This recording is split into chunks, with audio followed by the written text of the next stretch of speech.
नमस्कार मेरे प्यारे दोस्तों, स्वागत है किड्स इंस्पिरेशंस में, जहाँ कहानियाँ जीवंत होती हैं और हमें साहस और सीख देती हैं।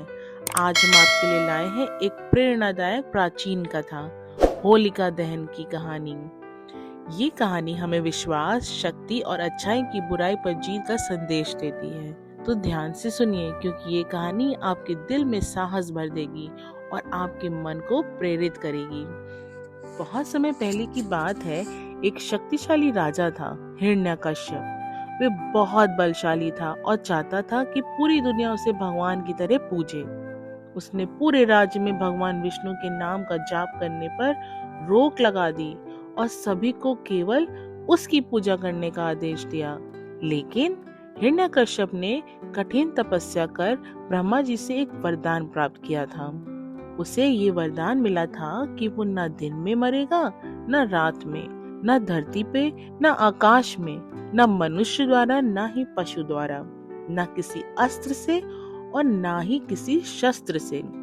इस वरदान के कारण वह स्वयं को अमर समझने लगा और पूरी दुनिया पर राज करने का सपने देखने लगा। लेकिन उसके अपने ही महल में एक ऐसा बालक था जो उससे डरता नहीं था। वे बालक था प्रहलाद। अहंकार का अंत निश्चित होता है। सत्य और भक्ति से बड़ा कोई बल नहीं होता। प्रहलाद बचपन से ही भगवान विष्णु का परम भक्त था। भले ही उसे पिता ने उसे बार बार मना किया, डांटा और यहाँ तक कि दंड भी दिया, फिर भी उसने विष्णु का नाम लेना बंद नहीं किया।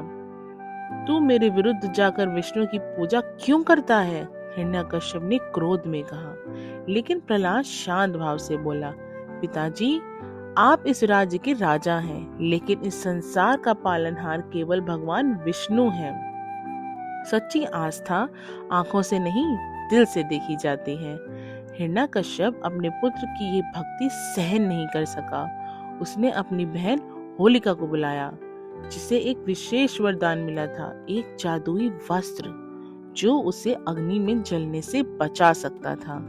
प्रहलाद को लेकर आग में बैठ जाओ, हिरण्यकश्यप ने आदेश दिया।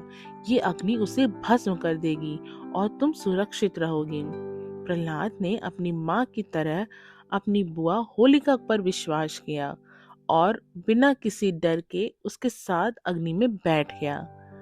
अंधकार चाहे जितना भी घना हो, वह प्रकाश के आगे टिक नहीं सकता। जब अग्नि प्रज्वलित हुई तो एक अद्भुत चमत्कार हुआ।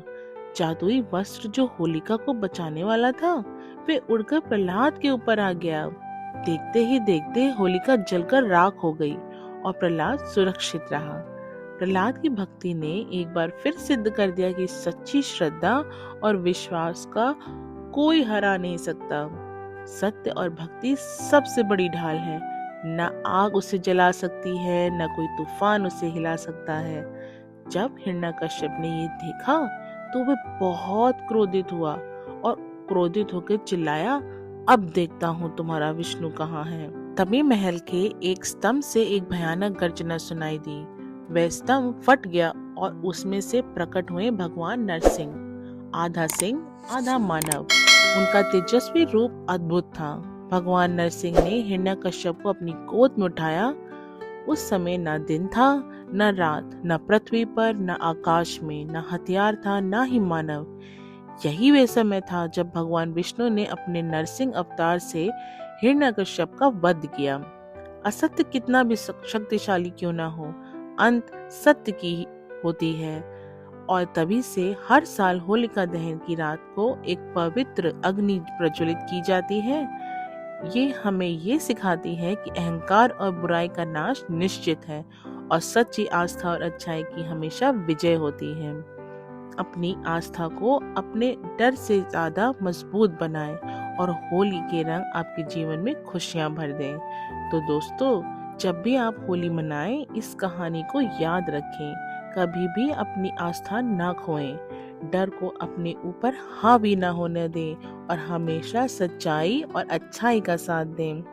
होली का ये पर्व आपके जीवन को खुशियों, साहस और प्रेम के रंगों से भर दें। अगर आपको ये कहानी पसंद आई तो हमारे चैनल किड्स इंस्पिरेशंस को लाइक, शेयर और सब्सक्राइब करें और हाँ, कमेंट में बताएं कि आपको इस कहानी का कौन सा भाग सबसे अच्छा लगा। आप सभी दोस्तों को होली की ढेर शुभकामनाएं। खुश रहिए और प्रेरित रहिए।